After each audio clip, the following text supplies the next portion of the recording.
what non-dues revenue trends do you think will really take hold in 2026? And in light of these trends, what do you expect to see associations doing more of this year? Obviously, you've already said you're completely on the business side. That's all you're focused on. So you're hearing probably from multiple associations about what they're doing and planning to do. What's standing out to you? Yeah, it's a great question. It's my favorite topic. Um, we're seeing a lot of small event focus. We saw some of this in 25, and we're seeing it as we're heading into 2026 as well, where some of our association clients are really doubling down on more high intent, high touch, smaller event formats. And I think there's for a few reasons, and I think we can even speak to just some of the industry research around what's happening on events. But for us, what we see is there's this incredibly powerful opportunity to get like real intimacy and dialogue moving in a smaller event format. And so you're getting a higher registration cost and conversion on the attendee side. And then we're seeing sponsors that are really willing to invest at a higher sponsorship level for the right people in the right room, engaging in like real conversations. We sell a lot of large conventions and trade shows as well, but there's a real interest in that, like sit across the table from a decision maker, go deeper, build some trust. So we're seeing that in what we're building as some kind of symposium type of formats for some of our events. We're doing reverse trade show concepts where you've got right some decision makers that have been invited into the room along with sponsors and exhibitors and more curated matchmaking. And so for us on the event side and the non-dues revenue sales side, that small intimate event, I think we're going to see a lot more of that. The other thing that we're seeing is we do a lot of print and digital advertising sales as well for a number of our clients. And as many in the association space can speak to, print advertising and publishing has changed a lot. Really in the last 10 to 15 years, but like man, coming out of COVID, like those print magazines, you were on 12 times, you moved to 10, you're at 4, you're at 6. Um, and so we have some groups that are still going through that transition of what are they doing with their member communication channels, what are they doing with their magazines. And Ryan, this even goes back to your piece around, partnership and relationship, being willing to have deeper conversations of what do you want to accomplish and when do you want it to happen? And then building some marketing and product strategy around that. And so we've been able to, again, on the print and digital sales side, build full month takeovers around specific topics. So everywhere where we're talking about this piece of content, we're talking to this type of member, you got the month. We're just going to put you where they are in all the places where it makes sense. And then you kind of get out of like the ticky tacky on the product and you're just focused on the goal of like, these are your people and this is your topic. We're going to get you there. Um, and so those are the two in our world, right? Smaller, intimate event experience and really going all in on the audience and the topic to build a good non-dues revenue product or sponsorship around that. What are you guys seeing? Maria, anything on your end or Ryan or Sean? On our end, I think we're more focused on like bundled products, um, like combining like education and digital resources and sponsorship. And I've actually heard that it's actually trending with the Association Forum Holiday Showcase. It past December. I've heard it multiple times. So it looks like we have to become more resourceful with custom programs. So like flexible bundles, customizable training, excuse me, and packaged solutions that can deliver more measurable value. But I think another thing that will help with that is the AI. Like Sean mentioned earlier, I think it's on everybody's minds. It's faster content development.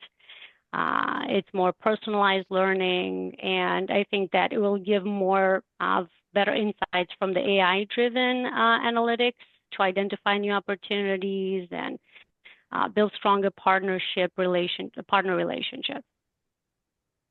I think the AI piece is interesting. And actually, one of the things that I'm hearing about why smaller event formats are resonating a little bit is we are now in a spot where everyone's note taker shows up to every meeting and everything is recorded and everything is available and accessible and notable. And I think sometimes when you want that intimate dialogue on a challenge or a topic, you don't necessarily want it recorded and transcribed and available if you're trying to have a deeper conversation on something. And so, Maria, I think that that's interesting on both sides of where AI is supporting how associations can be more effective and creating the right products and being able to build fast proposals, but it also Mm-hmm. speaks to in-person gatherings and the opportunity to be together and where sponsorship comes into play because people are craving real human interaction in a way that where this is nice, but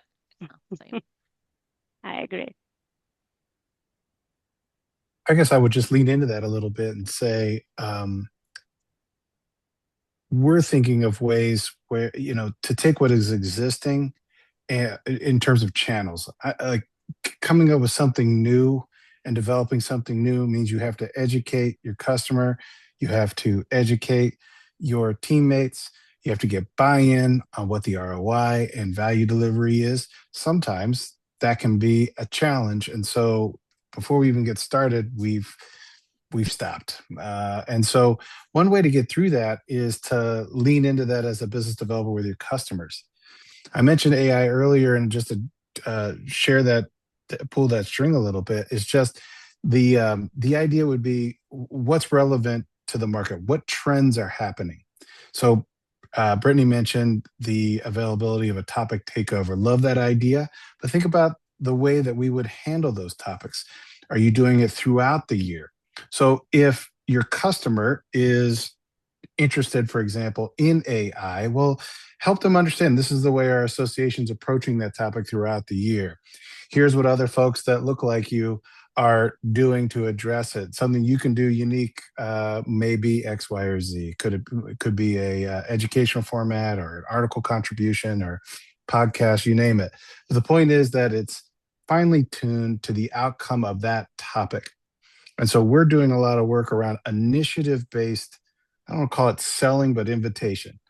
At the end of the day, we hope that they will gain investment for that initiative. So maybe it's how AI transforms clinical research. Okay, what does that mean? Who's going to be on this pathway with us from start to finish this year? Our hope is that we'll do, I don't know, 10 or so micro events, and they're not all in person, but they culminate in person at our annual meeting. That's a great investment opportunity for a handful of folks in the market, just to kind of get invited, be part of a relevant conversation, meet some people virtually, and then hopefully in person at the conference. There's all ways to reverse engineers, all types of opportunities to reverse engineer those product offerings within your portfolio. And sometimes it's just a matter of talking with your customers on some of the things that they're working on. It could be like, okay, well, tell me how, using AI again, how are you working with your customers? What are you hearing from your customers about their use of AI? Is it restricted? Is it risky? Are there guidelines in place? How does your product address it? Use that information to develop the investment that they may make with your association programs. I like the pathway concept, Sean. You're saying that you've got smaller pathway events happening throughout the year, and then everyone comes together at the annual event. Yeah, and the great thing about that is if you think about urgency, one of the hardest things about selling magazines and website buys is that there's a time stamp on it, right? Well, I'm buying. If I don't, if I, oh, I missed it. I missed it. I missed the January buy because it's January 27th. With an initiative or a pathway, maybe there's a critical inflection point like the annual meeting, but you can invite people in at any part of that process. And if it's multi-year, that's cool. Our agreement is now going to run April to next April, or whatever might work best for your association team. That's one of the wonderful opportunities when it comes to looking at the way the ebb and flow of initiative work. And it's not like we're going to stop educating the market as association professionals, right? We're out there trying to elevate our members and the people that they work with. And so whatever that might look like, that's a year-round thing. We can tap into it. It doesn't have to be in the barrier of January to December. It can meet the customer right where you are at that time in conversation. All of that. One of the things that we've been talking about with my team is ROI versus ROE. And so I think you touched on that, Sean, like ROI, like return on investment. Like I've spent this money and I expect this back. Versus ROE, which is return on the engagement. So what you just described, right, is a much longer engagement that gives people multiple opportunities to touch the organization, meet their customers, meet their prospects, build a relationship, and then you're able to reflect on all those engagement opportunities versus just like the money that you spent on the thing. I love that. And then, if you look at those engagement, like a ROE, if you look at a return on engagement, you kind of elevate that a little bit. Okay, let's talk about that with our customers. So what has worked for them when they engage their market? What are some of the things that stand out the most? This is where magazines, in my mind, stand out a little bit, because you've got an opportunity to invest in a prestige buy. I'm in the industry magazine, and if your sales team aren't telling folks, "Hey, we're in this issue this month, this month's issue of Clinical Today or Education Now, whatever it might be," it's an opportunity really to kind of lean into how those potential customers are engaging or want to engage, and inform them of what's working for other people. I can't think of one transaction. My day-to-day is in life science. Some of those are $1 million easy, many millions in terms of their annual or average transaction. And that's not going to happen in one ad or one exhibit. So it's really how we're creating the idea of engagement. And you got to be able to know what that might look like successfully to be able to share it with others. Love that.